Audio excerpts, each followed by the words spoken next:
Hello and welcome to another conversation with Revel Coach. Today I'm here with my sister, Allison Nissen, and a good friend of mine, Casey Jacox. And I would love to just get started with this conversation with introducing Casey and his work because he and I were introduced by a mutual friend. And we basically were introduced with a simple way of saying, you two are like boy-girl versions of each other. So we both have our business while we both do sales and leadership coaching. He has a podcast, a quarterback dad's podcast. We have our mom's niche and focus. And so today I'm excited to get to know Casey a little bit more and learn more about his business. So Casey, welcome to the show and thank you for being here. Well, I'm grateful because I know this started out girl power, women focus, and I'm one of the few men that got invited. So I feel honored and grateful to spend time with you both today. It's a very elite list to join the ladies. The brother, the dad. I mean, I'm nervous. Friend. I gotta bring my A game today. Well, to give a little background about Casey and his work, he helps companies realize the power of impact that humility, vulnerability, and curiosity have on internal and external relationship building. So, Casey, you wrote a book. Your debut book is "Win the Relationship, Not the Deal." And can you just share a little bit about your background and what got you to this point of writing this book, and then your work you're doing as you're working with other companies? Yeah, you bet. So before I answer that, do you guys know who Uncle Rico is? Yeah. So Uncle Rico is a character from the movie Napoleon Dynamite. So Napoleon Dynamite is a goofy movie. Uncle Rico is the uncle that played quarterback. So anytime I reference my college football days, I have to give love to Uncle Rico because he talks about like, back in the day, I could do this. So I played football a long time ago. So I college quarterback turned salesperson, turned sales leader, what's the word I'm looking for? When you take time off, you take a sabbatical. There we go. Took sabbatical, and then wrote my book, like you mentioned, started a podcast, and now coaching found me. But so much of my experience stemmed from lessons of grit, resilience, hard work, visualization, goal setting. Vulnerable. I was vulnerable as a 16-year-old kid without even knowing I was being vulnerable because I had an injury that dramatically impacted where I was supposed to go play Division I football, and I ended up playing at Division II level, but it was the best thing that ever happened to me. I learned how to ask for help, and those lessons along that journey, when I would go through the ups and downs, when you win an account, you lose an account, you win a deal, you lose a deal, they're all struggles. And I specifically remember the day and time, not the time, the day, or the where I was, if I can speak English, the day when I remembered what the title of my book was going to be. And I know I always wanted to write a book, and I kept saying it, but then I would use the excuse, well, I don't want to write a book because I'm still at K-Force, or I don't want to write a book because I like reading more, and all this negative self-talk. And I remember so then I committed to saying, okay, I'm not going to write when I'm still in corporate. I'm going to write whenever that time comes. But I remember when I was in Dallas working with a younger group of folks, and I was like, quote unquote, the big brother, where I was helping kind of like open a new branch we were servicing as customer.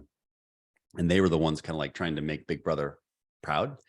And I remember specifically them saying, like, they were so competitive. They wanted to win so bad. And I said, hey guys, it's more. And I said, I expect you to win every deal, but you're not going to be able to win every deal. What I expect is that you win the person.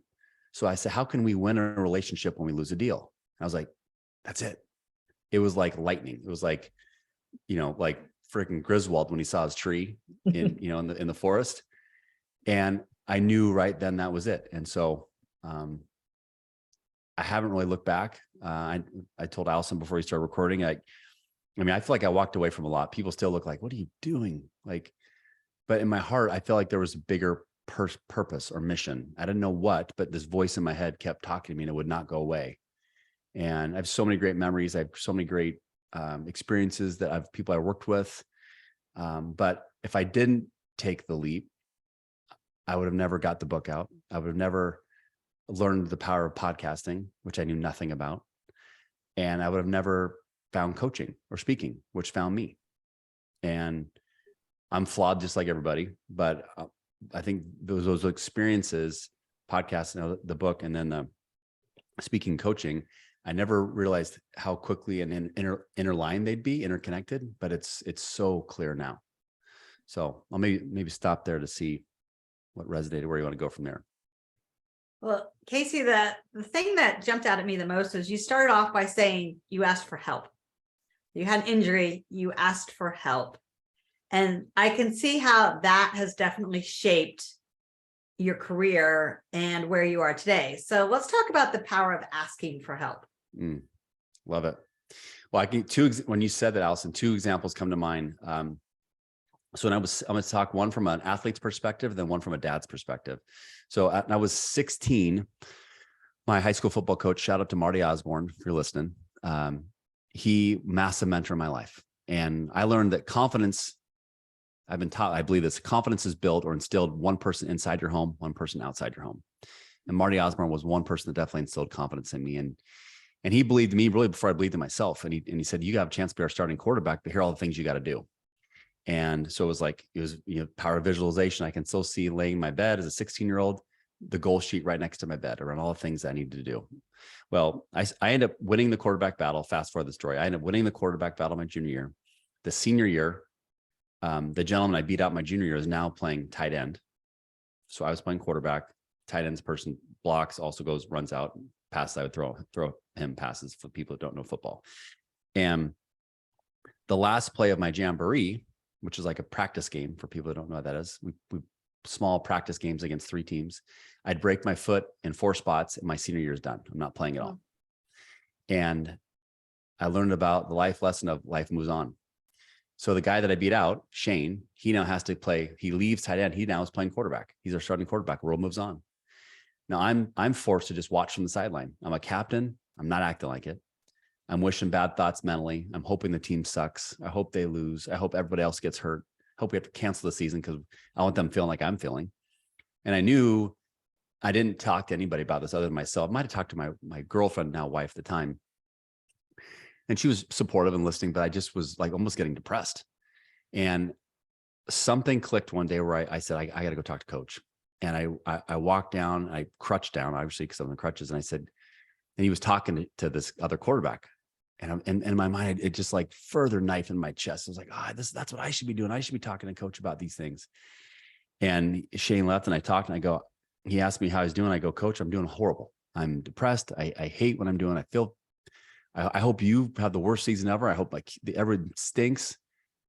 I might have went on this like long-winded anger management pity party. And all he says is, man, I'm so proud of you. I'm like, did you hear what I just said? Like, why would you be proud of that? He goes, because you had the vulnerability to ask for help. You're here talking to me. You're not afraid to say how you were feeling. I'm like, but I'm embarrassed by how I'm feeling. He goes, I know, but we're going to figure this out together. I'm like, what do you mean? How can I play, coach? Just this bad attitudes exerting out of me. He goes, you know this playbook better than I do. You're going to go up in the booth. You're being my offensive coordinator. You're going to call plays with me. And right when he said that, it was like a vacuum, just negative energy gone like that. I did a double snap. That felt weird on Zoom. It was a good dramatic effect. Yeah, jazz hands now. And it was weird. It was like it was gone. And so then the rest of the games, I was like, I had purpose. I had clarity. I was a captain. I was Casey again. And it was all because Coach Marty Osborne helped me embrace the power of asking for help.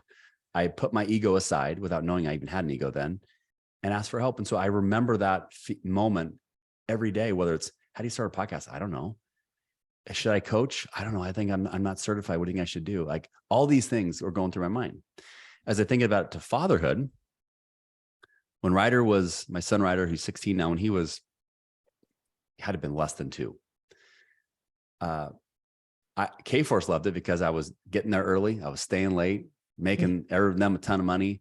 I was thankfully, I was doing well myself, but I was miserable as a dad because I was getting home at 6:45 and Ryder would go to bed at 7. I'm like, this is not what fatherhood feels like. How is this fun? And I remember finally going to my boss, shout out to Angela Aronica, if you're listening. And I said, Ange, I know you love what is going on here, but I'm not having fun. I'm getting home late. I don't get to see my wife. I don't get to see my kids. And it's not fun. And she's like, we'll leave at 4. I'm like, Ange, this is not a bank. We're in staffing and consulting. This is a little high pressure. I'm not a bank teller. You can't leave at 4. She goes, why can't you? I'm like, I don't know. She's like, I trust you. The team trusts you. We have the ability to work remote, leave at 4, get home by 5, spend 2 hours with them. And I trust that you're going to figure it out and get organized at night. I'm like, really? I could do that? And I'm like, yeah. And once I did that, my career went through the roof, like rocket ship, because I was a better version of me. I had clarity as a husband. I had clarity as a father. I had clarity as a sales business leader. I had balance. I was organized. I wasn't making excuse. I was a much better version of me. So I think the power of asking for help is not only a gift for you as a person, but it's also a gift for someone else, because you get to unleash their superpowers. When having that opportunity to, like your football coach created the space that a 16-year-old could come to them and is approachable and accessible and all that stuff. But the real gift is the fact that you said, like, just, that change in your purpose and not kind of wallowing and staying like in the stuff world, but into like the what's next world, and having some curiosity of what that could look like. So they're both like really great stories. I feel, I love that you shared both of them, especially for those of us that have teens. You do want to encourage people just to be authentic with their feelings and their thoughts. And what happens when you are vulnerable, there's so much more on the other side versus holding it all in, trying to figure it out, doing it alone, and then harboring some, that negative energy you were talking about. Yeah, I think what I love about vulnerability, and as from a coaching perspective or a dad perspective or a friend, I think I always say stories sell, slides don't. So when we can tell a story of our own struggle first, or we go first, like, leaders eat last, or lean in, like Brene Brown talks about, like when we lean in and tell our own gap first, because I love vulnerability, then you create space for someone else to be like, well, shoot, he just talked about that. Why can't I? Mm-hmm. And that's where I think that the growth is. And can I tell one more story? Love it. So when I wrote this, it's not a scratch and sniff book either, for the record. When I wrote that book, I didn't know what to expect. And then when I finally started getting people to ask me if I coach, my first response was, yeah, my kids, I coach like youth sports. And they're like, no, like businesses and like leaders. And I'm like, well, I'm not certified. I don't have a certification. And for whatever reason, I was stuck on that. Mm-hmm. And I remember going to a guy in Toronto, Coach Andrew. And I reached out to him for help. And I said, hey, I get people asking me if I coach, but I'm not certified. Tell me what you think I should do. And he looks down, he looks back up, he goes, Casey, can I be honest with you? I said, that's why I called. I want honesty. He's like, I'm going to be really, really honest with you. I don't think you're going to like it. I said, listen, I've thrown 4 interceptions in the first half. I've been a part of some of the biggest deals in K-Force history, some of the biggest flunks in K-Force history. I can take it. Give it to me. He's like, okay, good. And I will edit the swear words coming, because I don't know if this is a adult but I'll first story. He goes, Casey, so what I've heard about you is that you had an elite career. You've achieved X, you've done Y, you've done this, you've done blah, blah, blah, blah, blah. I'm like, yeah. He goes, what I want you to do is get out of my mother effing face and stop wasting my mother effing time. And I was like eyes get big. He holds up my book, which I didn't know he read. He goes, here's your certification. This is your certification. Quit wasting my time and go help people. And it was the best punch in the gut I ever got, because I was like, I don't need a piece of paper to say I'm certified. My certification is 20 years of street fights, not street fights, but like 20 years of getting my teeth kicked in. Mm-hmm. And hey, I wish, if people want to get certified, great, awesome. For me right now, I haven't had the pain or like, oh my God, I feel like I'm losing out on this because I'm not certified. My certification is my book. It's real life stories, real life failure, some success of why and how. And I think, again, if I don't ask for help, I'm not doing this right now. Yeah. And having that confidence to go to somebody that you think his answer is going to say, yes, you need certification, probably because he is certified. Mm-hmm. And it's just you being real and giving them an opportunity to give you something. It probably saved you 10 years of struggle if you hadn't had a moment. Totally. So speaking of the book, I'd love to hear more. So your work that you do, so you have this awesome book, and a lot of companies use that book. They give it to their teams. They invite you to speak. You teach them, some of the principles in your book, around vulnerability and removing fear and things like that. Can you tell us a little bit more about your work and how you get results? Yeah, well, so like results in like helping people get unstuck type results. Yeah, like Okay. some principles of the books and how you get results from the teams you coach. Yep. So maybe I'll take a step back and say, so how I got to the 6 principles in the first place. So I went through this great word mapping exercise when I was trying to figure out what to write or how to write. And I thought about, okay, when I was achieving elite level results, or I mean, elite's different in our words, but it was elite at K-Force, at least my view. And so I wrote down like words, like what I was humble, I was vulnerable, I documented, I asked questions. I mean, all the things I could think about. And then I connected those words to other words. And then I color coded what words I thought matched together. And those colors became my chapters. And so I realized that, okay, I started the day with positivity. I treated people well. I was always focused on setting expectations, negative or positive. I focused on the gift of listening, not hearing, but listening. I focused on power of documentation. Like it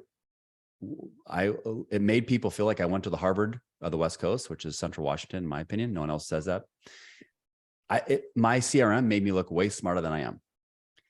I loved, again, we talked about ego, vulnerability, practice, like those things. Chapter 5 talks about, and chapter 6 is all about patience and resilience and persistence. And sometimes your best customers are the ones that hate you in the beginning, but 5 years from now, it's like once you earn their trust because of what you did or how you did it, it's the best, and you're never going to lose them.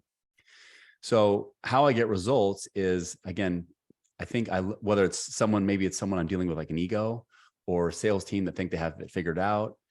I use curiosity, humility, and vulnerability through my own failures or own successes, or I get results by either helping people see the power of those 6 things through asking a question. So like our friend John Kaplan talked about, the 4 essential questions, which is what problems exist, what problems you solve, how do you solve them differently or better? Where's your proof? Like that was gold to me.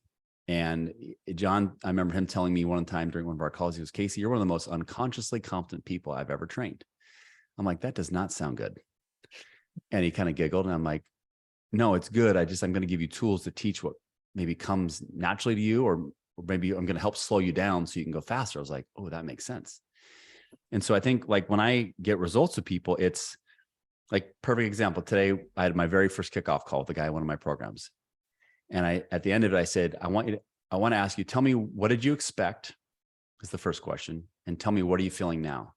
He goes, well, I expected like a sales deck, a presentation, you like really clearly walking me through all these things, which we did eventually, no deck. And what I feel is that you actually got to know me.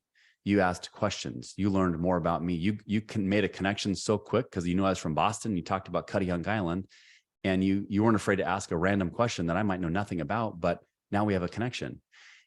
I asked a follow-up question. I said, well, how do you know this person? He said, well, because I visited the island and that person runs an oyster company on the island. I said, my son and daughter work for that person's dad.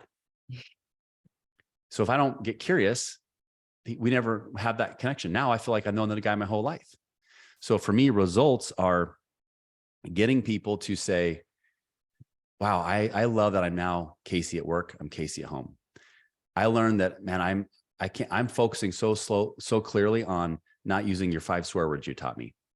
I'm focusing on hearing the words, great question, from my clients. I'm hearing people say, man, thank you for your follow-up.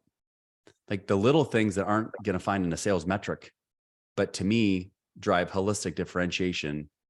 And you're going to be on people's mind following that meeting versus the pretty PowerPoint you deliver or the sales slick they're probably going to throw away in a week anyways.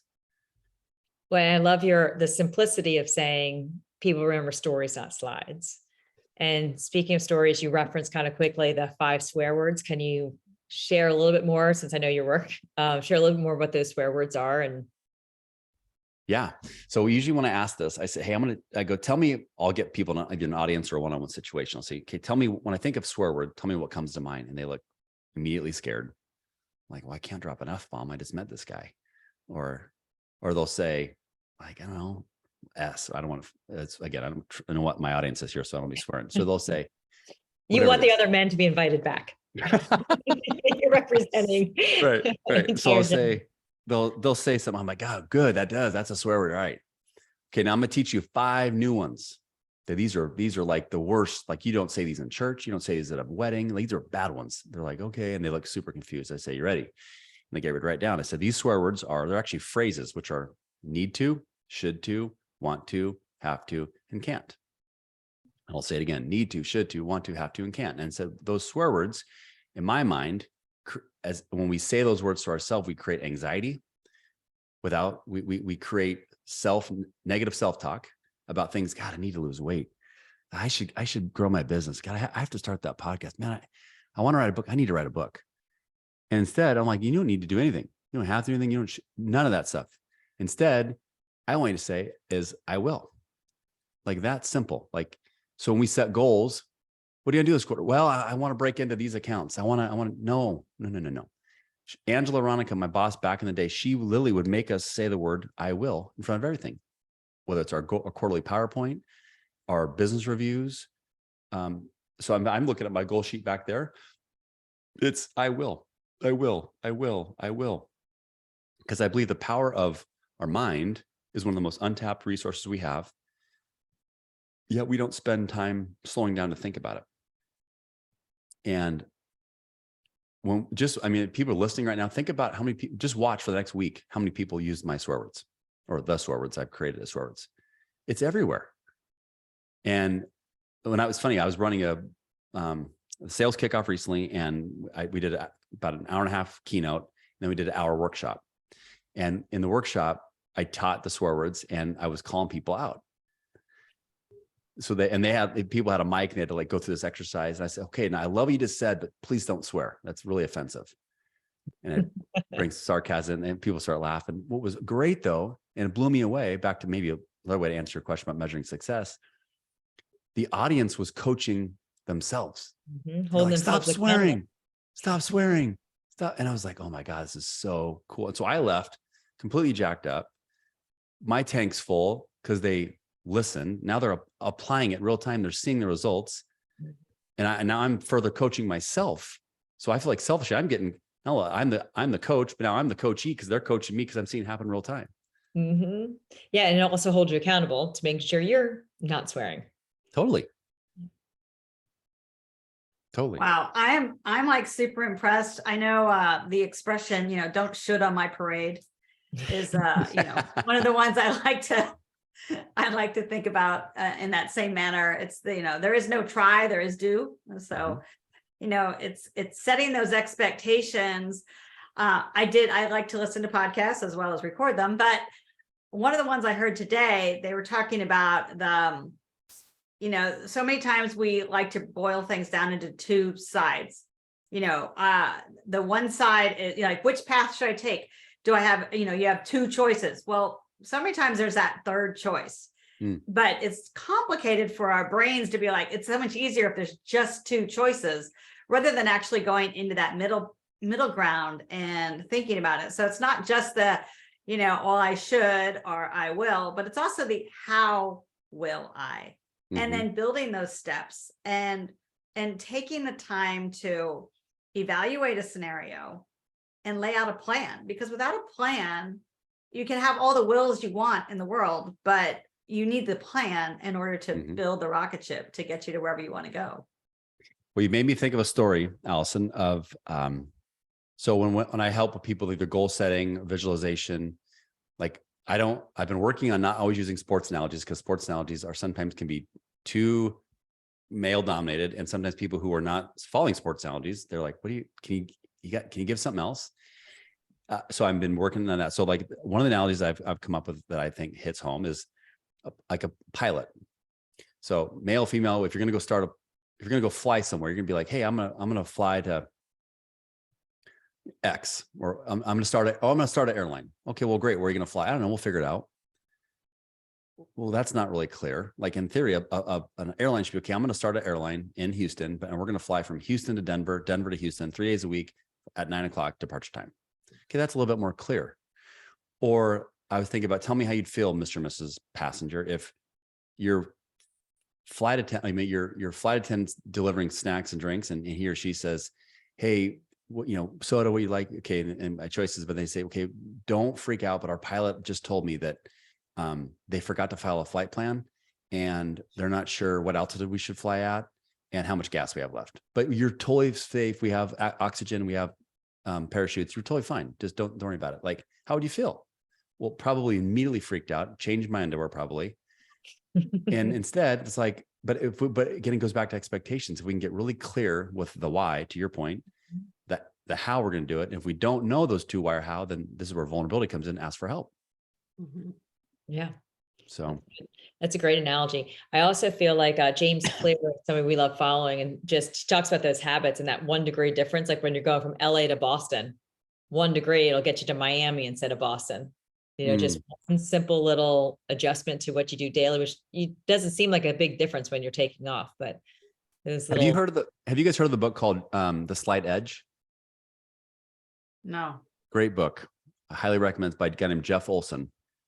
And that book, what I loved about it is we all have these quote unquote slight edge moments.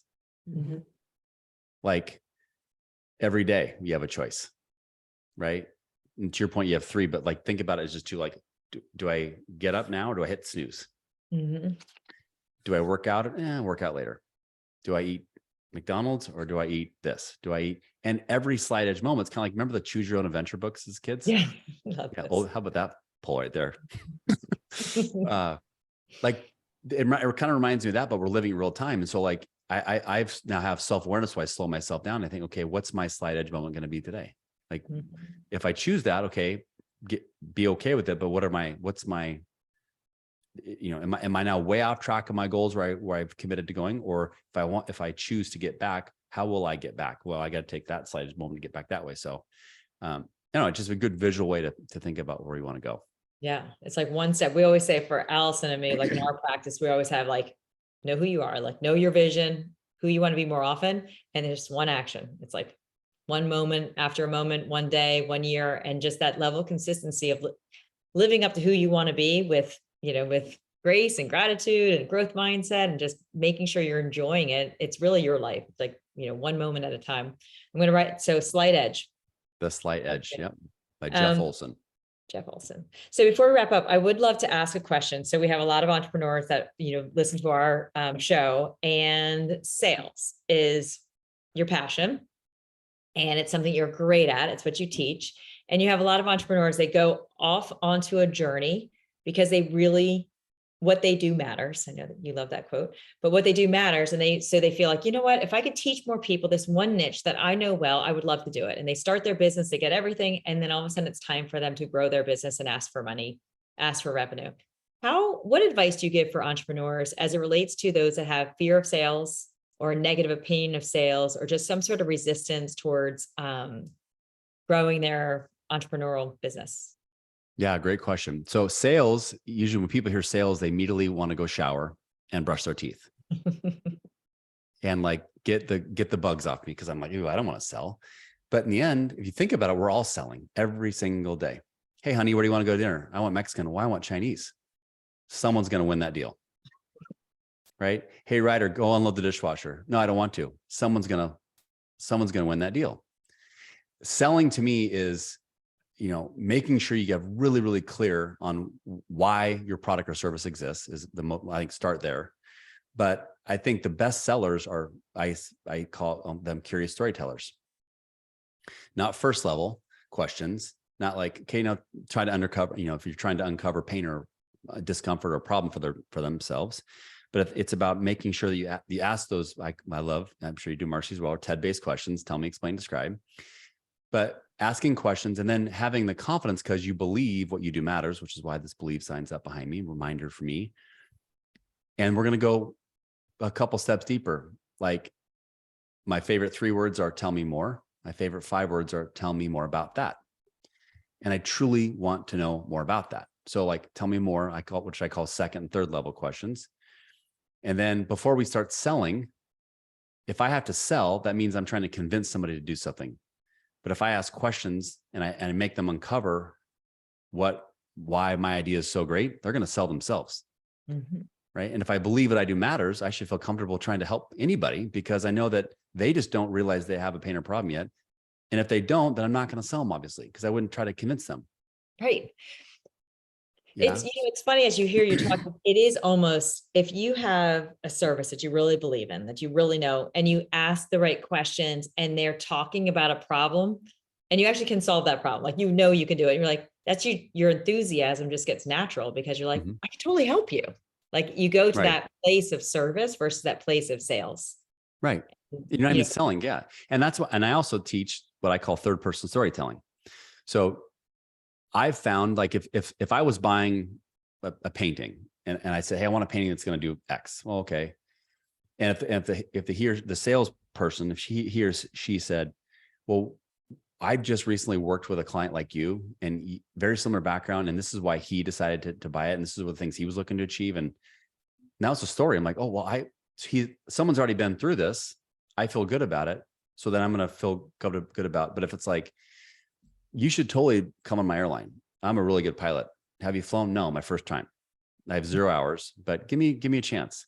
Right. I'm like, I'll be a little bit more scared. Right. But I think selling to me is an amazing profession. It's a profession that takes practice.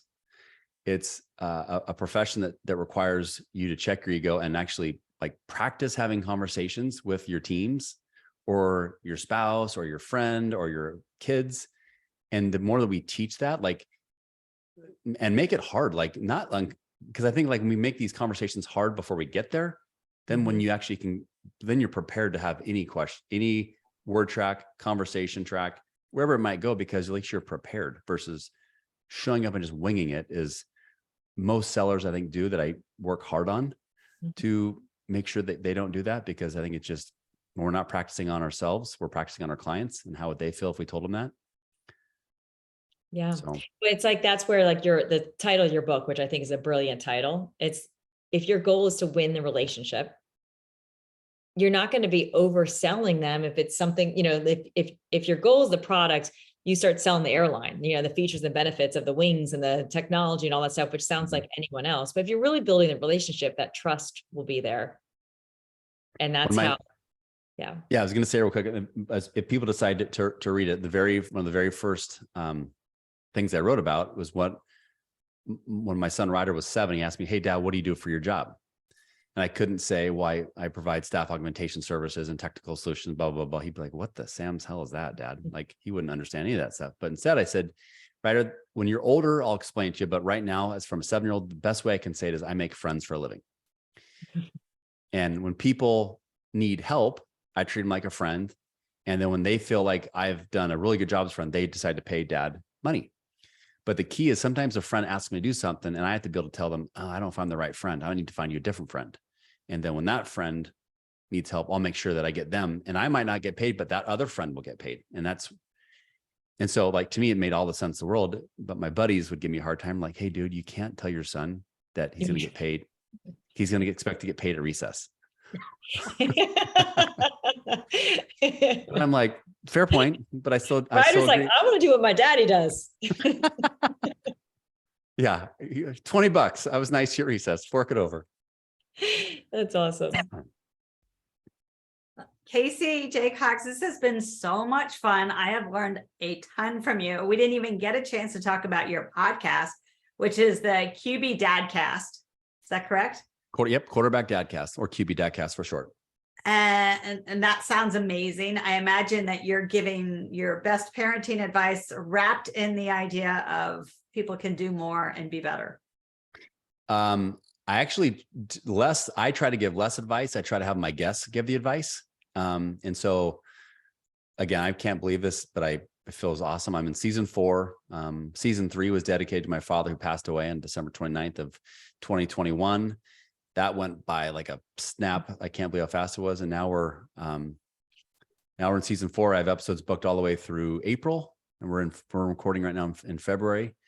And I just love getting dads to talk about things they have not thought about in a long time, which is how their parents shaped them, lessons they learned along the way of raising kids. a gap of their father game that they know is not where they want it to be, but they will commit to being a better version of themselves. And what I've found is that regardless you're CEO, president of this, a janitor, custodian, bus driver, senior sales executive, our kids could care less. What they care is that, are we a dad? Do we show up to our T-ball game? Do they listen to me? Do they support me? And when we're older and our kids are older, then they'll understand, oh man, dad, you did that. That's pretty cool. But right now they don't care. Right. And so it just keeps me grounded. Every episode I have 2 pages of notes. I feel like I'm getting free therapy every time I talk to a dad. Exactly. Right. That's one of the best parts about having a podcast is we get to ask the questions and learn from our guests. We have the same exact philosophy. CaseyJacox.com. Please, everyone, go visit. And the title of your book one more time. Win the relationship, not the deal. Win the relationship, not the deal. I am Allison Nissen with my sister, Marcy Stout. We are Revel Coach. This is Revel Coach Plus Casey Jacox. Get how we did that? Anyway, we are so glad you've been here. Please, please, please come visit us on the web. We'd love to meet everyone.